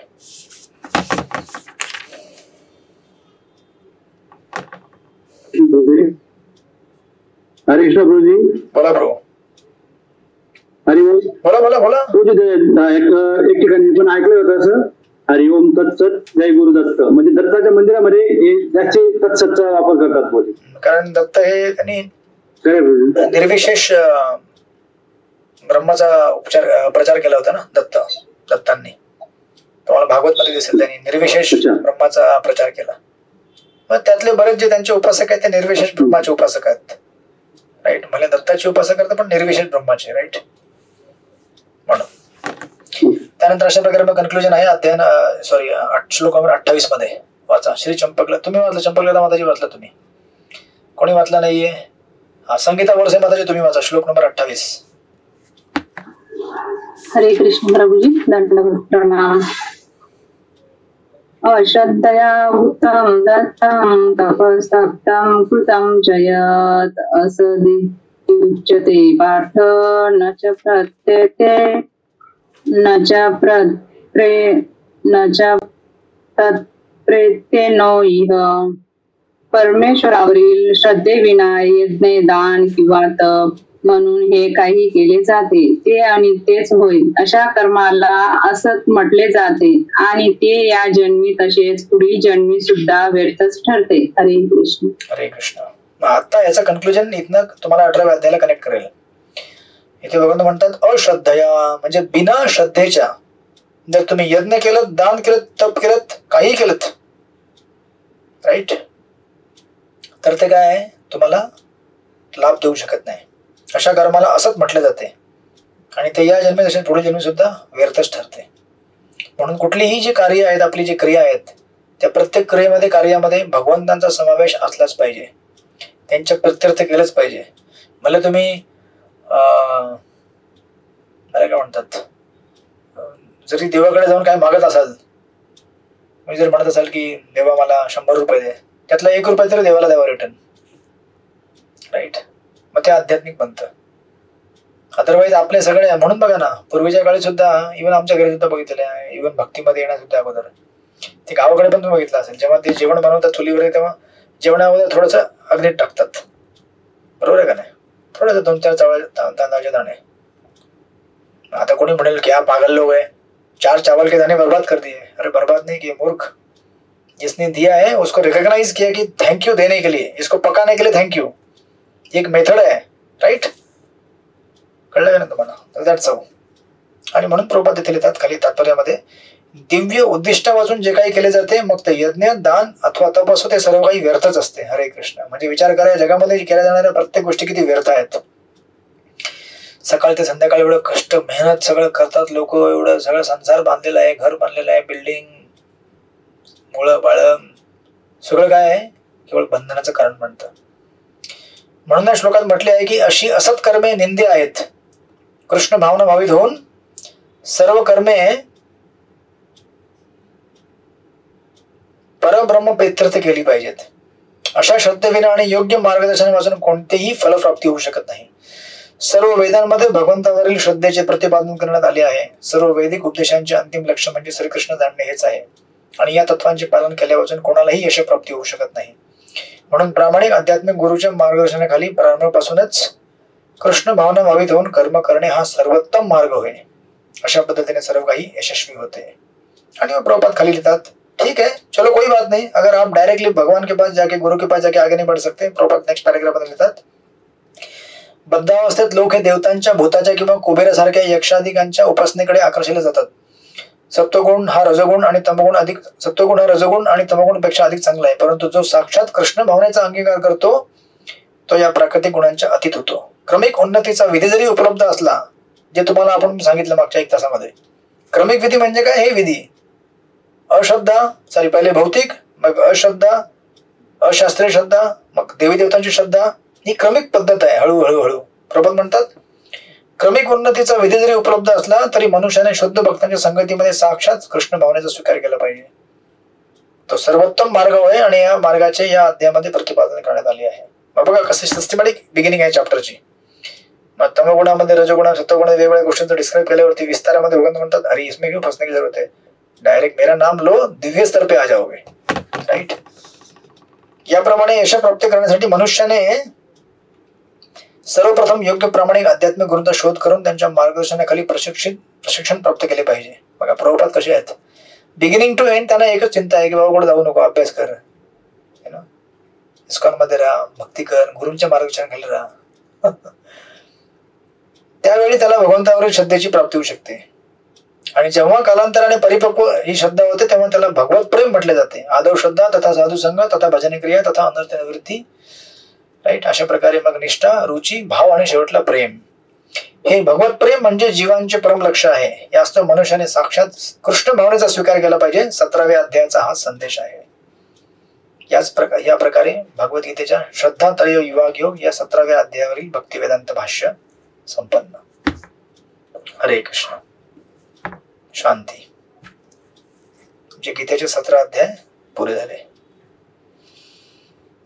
बोला, कोणाला काही प्रश्न, जिज्ञासा, काही शंका? 18वा अध्याय चालू करायला मी तयार आहे. 2 मिनिटांनी. 2 मिनिटांमध्ये काय बोलायचं बोलून घ्या.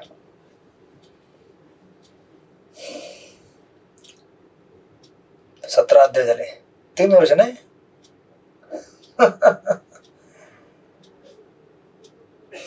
मग असं असतं. मग तुम्ही जर डिटेलमध्ये अभ्यास नाही केला, वरच्यावरती केलं तर पुसून काढलं तर तुम्हाला पुसून निघल्यासारखं होईल. व्यवस्थित वाचायचं असेल तर वेळ लागतो, राईट. मग त्याच्यामध्ये कार्तिक येणार, मग तुम्ही गायब होणार. मग त्याच्यामध्ये बुकडेश्वर आले की मी गायब होणार. मग त्याच्यामध्ये लग्न आले, मध्ये सण आले, गणपती, दिवाळी, दसरा, मग गायब होणार. मग 3-3.5-4 वर्ष तर लागणारच ना, बरोबर आहे का नाही? 1 तास झाला की सगळे लोक मग इकडे तिकडे बघायला चालू करणार. राईट. मग कसं करणार? बरोबर नाही? कल्पतरू राधिका माताजी, टेन्शन आहे त्यांना आज. हरे कृष्ण. ठीक आहे, अशा प्रकारे 17 अध्याय पूर्ण झालेले आहेत. मग आता आपण आज 18व्या अध्यायाला थोडं स्लाइटली बिगिनिंग करूया आणि त्याचा ब्रेकअप घेऊया. मग नंतर आपण पुढच्या क्लास पासून त्याला व्यवस्थित डिटेल मध्ये घेऊ. मग जेव्हा 18वा अध्याय प्रारंभ होतो गीतेचा, त्याचं टायटल आहे मोक्ष संन्यास योग, राईट. अध्याय नंबर 18 आणि त्याला शीर्षक दिलेलं आहे गीतेचा निष्कर्ष, त्यागाची पूर्णता. आणि हे सर्वात महत्वाचा अध्याय आहे ऍक्च्युली. तुम्ही पूर्ण गीतेमध्ये किती अभ्यास केला नाही केला, तुम्हाला काय समजलं नाही समजलं, हा अध्याय जर तुम्हाला समजला तर तुम्ही गीतेची पूर्ण परिणिती पूर्ण केलेली आहे. ज्याप्रमाणे दुसरा अध्याय तुम्ही व्यवस्थित अभ्यास केला, तुम्हाला पूर्ण गीता समजून जाते. ऍक्च्युली भगवद्गीतेमध्ये 3 सेक्शन आहेत: कर्मयोग, ज्ञानयोग आणि ध्यानयोग, सॉरी भक्तियोग, राईट. कर्मयोग पहिल्या 6 अध्यायामध्ये, ज्ञानयोग शेवटच्या 6 अध्यायामध्ये, भक्तियोग मध्ये आपण अभ्यास केलेला आहे. पण ह्या अध्यायामध्ये सगळं येईल, कर्म, ज्ञान, भक्ती तिघांचा सारांश येईल डिटेल विस्तारामध्ये. मग ह्या अध्यायाचा आता ब्रेकअप घ्या तुम्ही, ऍटलिस्ट ब्रेकअप लिहून घ्या या चॅप्टरची विभागणी. आपल्याकडे तसं अजून आहे, अजून 20 मिनिटं आहेत. उद्यापासून कार्तिक स्टार्ट होते ना. आपली भेट नंतर कधी होईल माहित नाही मला, नेक्स्ट. हरे कृष्ण. होईल भेट, मध्ये मध्ये मी तुम्हाला सूचना देतो. 5 तारीखपर्यंत आहे. हा, 5 तारीखपर्यंत आहे. 5 तारखेपर्यंत म्हणजे मध्ये मध्ये आपण भेटू, मी सांगत राहील तुम्हाला कधी भेट होईल आपली. याचा ब्रेकअप घ्या. श्लोक नंबर 1 ते 12 याच्यामध्ये माहिती आहे कर्मयोग, ठीक आहे. 18व्या अध्याय, तो सर्वात मोठा अध्याय, 78 श्लोक. श्लोक नंबर 1 ते 12 मध्ये कर्मयोगाची माहिती आहे. त्यानंतर श्लोक नंबर, मग आता कसं आहे की कर्मयोग विस्तार सांगितलेला आहे. श्लोक नंबर 40 पर्यंत कर्मयोगच चालू आहे ऍक्च्युली या अध्यायामध्ये. श्लोक नंबर 1 ते 12 तुम्ही कर्मयोग लिहिलेत. श्लोक नंबर 13 ते 17, 13 ते 17 मध्ये व्यवस्थित लिहून घ्या. याला इंग्लिश मध्ये म्हटलेलं आहे ज्ञान ऑफ कर्मयोगी पार्ट 1. ज्ञान ऑफ कर्मयोगी पार्ट 1, कर्मयोगाचे ज्ञान भाग 1, कर्मयोगी व्यक्तीचे ज्ञान भाग 1, श्लोक नंबर 13 ते 17, ठीक आहे. त्यानंतर मग श्लोक नंबर 18 ते 40 ज्ञान ऑफ कर्मयोगी पार्ट 2, किंवा त्याला म्हणणार कर्मयोगी व्यक्तीचे ज्ञान भाग 2. म्हणजे बेसिकली श्लोक नंबर 1 ते 12 कर्मयोगाचा सेक्शन आहे.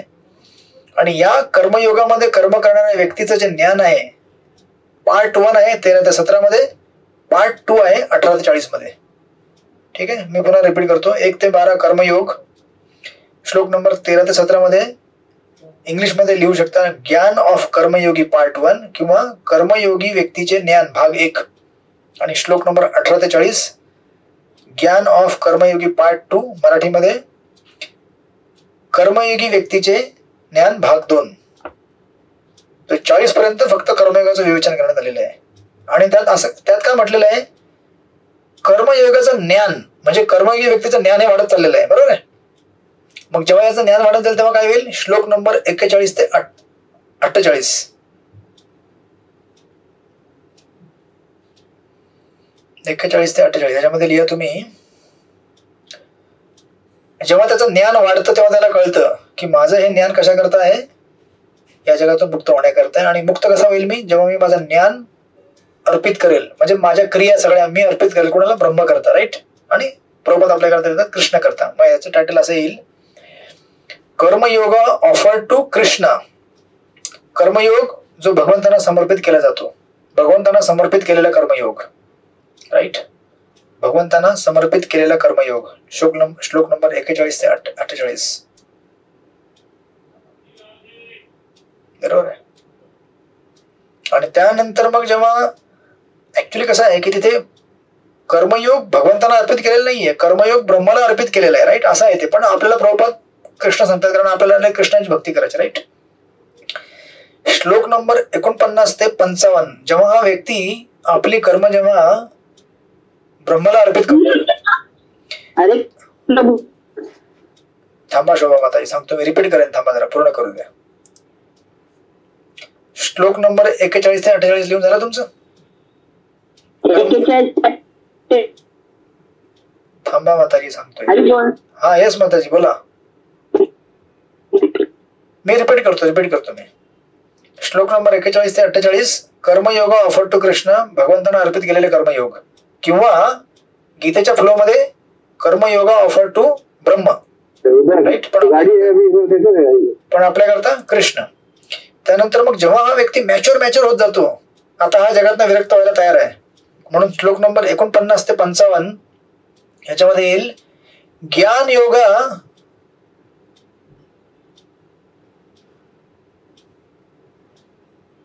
एक मिनिट.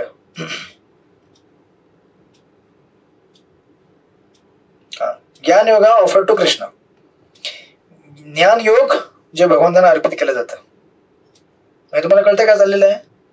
तुम्ही जर योगा लढत स्टडी केली, योग शिडी, पहिले व्यक्ती कर्मकांडामध्ये असतो, राईट. त्यानंतर तो कर्मयोगामध्ये प्रवेश करतो, जे आपण इथनं डायरेक्ट कर्मयोगापासून प्रारंभ केलेला आहे. कारण आपण आता कर्मकांड किती स्टडी करणार, आपण ऑलरेडी स्टडी केलेलं, राईट. म्हणून इथे कर्मकांडाचा उल्लेख नाहीये, जो उल्लेख अध्याय नंबर 3 मध्ये आहे आपल्या गीतेच्या, राईट. देवदेवतांची उपासना करायची आणि पाऊस पाडायचा, राईट. मग इथे डायरेक्ट भगवंत प्रारंभ करतात कर्मयोगापासून. श्लोक नंबर 1 ते 12 कर्मयोग, 13 ते 17. मग आता कर्मयोगाचं ज्ञान वाढत चाललेलं आहे. कर्मयोगीचं पार्ट 1 13 ते 17, 18 ते 40. पार्ट 2 ज्ञान वाढलं. मग हा व्यक्ती आपलं हे जे कर्म आहे ते ब्रह्माला अर्पित करण्याकरता तयार होतो. आपण दुसऱ्या करता या जगामध्ये कार्य करण्याकरता केव्हा प्रेरित होणार, जेव्हा आपल्याला कळेल की त्यांची सेवा केल्याने आपल्याला फायदा होतो रे, तेव्हाच ना, बरोबर आहे का नाही. मग हा व्यक्ती त्याचं ज्ञान वाढत चाललेलं आहे 41 ते 48. आणि फायनली जेव्हा त्याचं ज्ञान परिपूर्ण होतं तेव्हा 49 ते 55 हा व्यक्ती आपलं जे ज्ञान आहे, ज्ञान योग ऑफर टू भक्ती किंवा भक्ती करता समर्पित होऊन जातो हा व्यक्ती. आणि फायनली 56 ते 78 भक्ती योग. मैं कळतं की अरे बापरे भक्ती करना चाहिए, हाँ मैं खाली अर्पित कर रहा हूं लेकिन मुझे भक्ती करना चाहिए वास्तव में. श्लोक नंबर 56 ते 78 याच्यामध्ये आहे भक्ती योगाची महानता. अशा प्रकारे हा अध्याय या भागांमध्ये विभाजित केलेला आहे. सर्वात मोठा चॅप्टर आहे, 78 श्लोक, राईट. बघूया, माझा प्रयत्न होता डिसेंबर पर्यंत आपली भक्ती शास्त्री पूर्ण करायची. बघूया कसं जात आहे. हरे कृष्ण.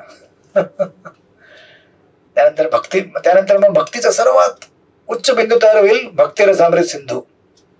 जेव्हा तुम्ही गीतेला हे कन्क्लूड कराल, भक्तीमध्ये परिणती होईल, राइट. नच तस्मात् मनुष्येषु, मुझे उस व्यक्ति से ज्यादा प्रिय कोई नहीं है जो मेरी भक्ति का प्रचार करे. लेकिन भक्ति का प्रचार कौन करेगा? जो भक्ति कर रहा है, राइट. अब भक्ति में क्या होता है, भक्ति के क्या फायदे है, नुकसान है? नुकसान तो नहीं होता है, फायदा होता है. भक्ती रसामृत सिंधू में मिलेगा वो. अशा प्रकारचं विभाजन आहे अध्याय नंबर 18 मोक्ष संन्यास योग. 2 वेळा पाडला, 2 वेळा पाडला, तिसऱ्यांदा पाडू नका. हरे कृष्ण. अशा प्रकारे ठीक आहे. मग आपण याला बिगिन करूया. एक श्लोक आपण घेऊया, राईट. श्लोक नंबर 1. आता अर्जुन स्टार्ट करतोय, प्रश्न विचारतोय. श्लोक अध्याय नंबर 18 मध्ये प्रथम श्लोक वाचा. कोण वाचेल? प्रमोद जाधव प्रभू वाचतो मी. श्लोक नंबर 1 अध्याय नंबर 18. हरे कृष्ण प्रभुजी. अर्जुन उवाच संन्यासस्य महाबाहो तत्त्वमिच्छामि वेदितुमः त्यागस्य च ऋषिकेश पृथकेशी निषुदन. अर्जुन म्हणाला, हे महाभाऊ ऋषिकेश, हे केशिनी सुदन, मला त्याग आणि संन्यासाचे तत्व जाणण्याची इच्छा आहे. हरे कृष्ण. तुम्ही म्हणाल की आता एवढे गीतेचे 17 अध्याय झाले, तुम्हाला अजूनपर्यंत त्याग आणि संन्यासाचं तत्व कळलं नाही तुम्हाला? हे तर सगळं सांगितलेलं ऑलरेडी. गीतेच्या पहिल्या 6 अध्यायामध्ये हे सांगितलं, संन्यास श्रेष्ठ की त्याग श्रेष्ठ. राईट. त्याग आणि संन्यास दोन्ही वेगळ्या गोष्टी आहेत बाय द वे.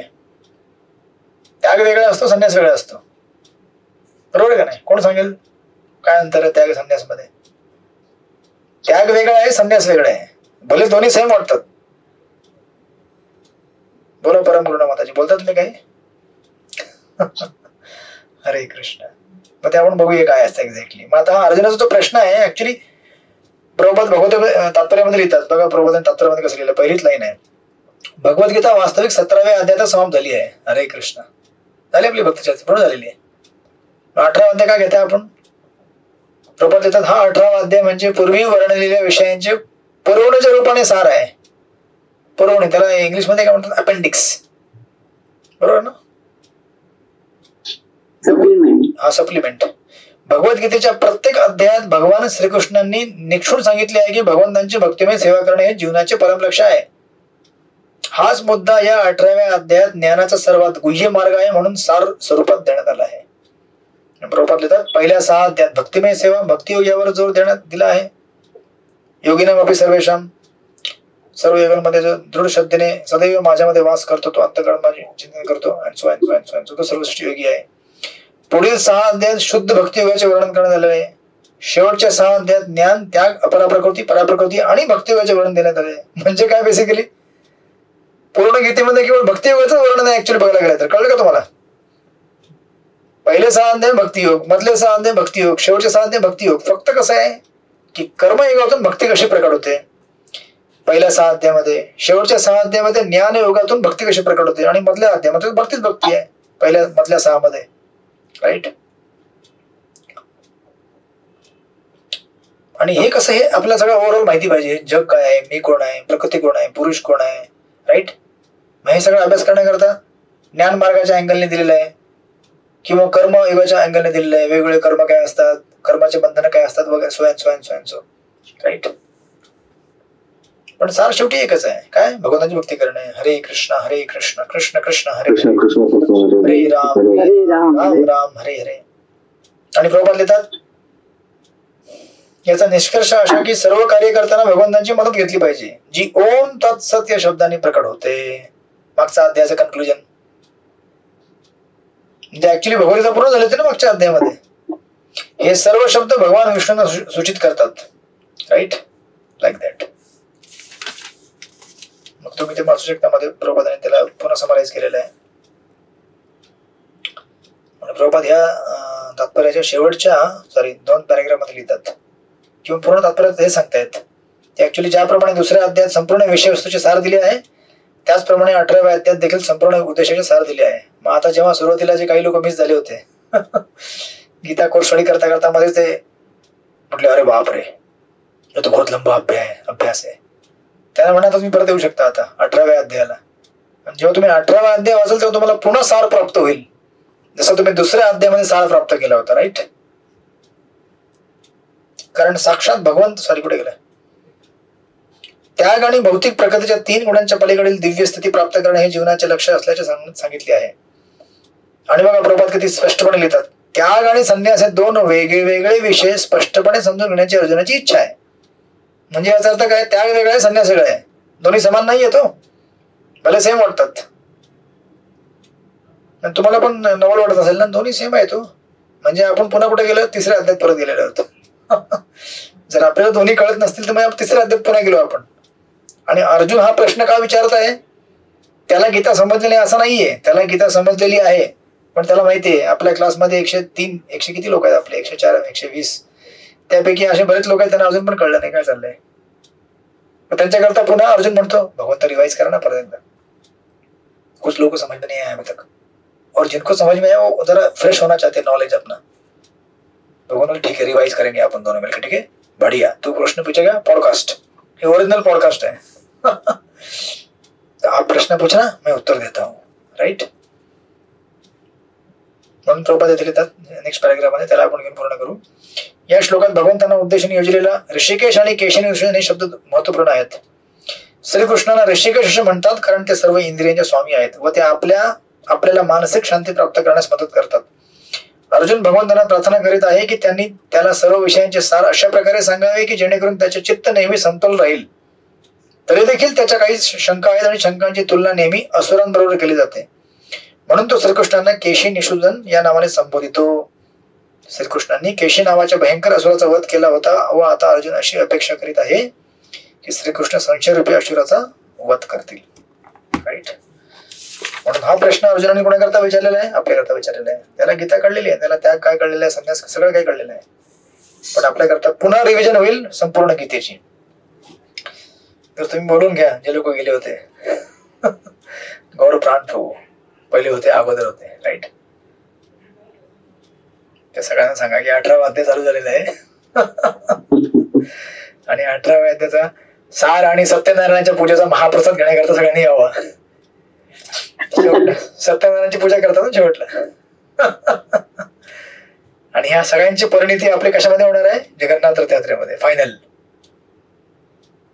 5 वर्षाचा गेट टुगेदर, एकदाच फायनल गेट टुगेदर। मग सगळ्यांनी ते एकमेकांना बघायचं, अरे मुंबईवाला आहे, नाशिकवाला आहे, जळगाववाला आहे, शिरपूरवाला आहे एवढे दिवस फक्त टीव्हीवर दिसायचे हे लोक, आता संपूर्ण गीता प्रकट झाली समोर, राईट। अशा प्रकारे आपण जाऊया यात्रेला तिकडे आणि आपण जगन्नाथपुरीमध्ये पूर्ण गीता आपण करून काढू, रिसाइड करू जगन्नाथपुरीमध्ये पूर्ण भगवद्गीता, ठीक आहे। ओके, उद्यापासून कार्तिक स्टार्ट होते, सगळ्यांनी करा व्यवस्थित, जर प्रार्थना करा माझ्याकरता पण आणि एकमेकांकरता प्रार्थना करा आणि आपल्या क्लासेस टायमिंग मागे पुढे होतील आणि कार्तिक मध्ये कीर्तनाचा शेड्यूल मागे पुढे चालतं, त्यामुळे तुम्हाला सूचित उद्याचं मी आता शेड्यूल बघून सांगेन, उद्या परवा कधी होईल क्लास किंवा कधी होणार नाही किंवा कधी होईल, ठीक आहे। मी तुम्हाला ग्रुपवरती सूचना देत राहील, तुम्ही अपडेटेड राहा फक्त आणि जास्त टेन्शन नका घेऊ, आपली गीता होईल पूर्ण। आता 18 आले म्हणजे पूर्ण होईलच ना 18 आपण गाठले पडलं तर आपण होईलच, ते टेन्शन नाहीये। हरे कृष्ण। श्रील प्रभुपाद की जय, श्रीमद भगवत की जय। वांछा कल्पतरुभ्यश्च कृपा सिन्धुभ्यो च पतितानां पावनेभ्यो वैष्णवेभ्यो नमः। अनंत कोटि वैष्णव जय। हरे कृष्ण हरे कृष्ण हरे कृष्ण हरे कृष्ण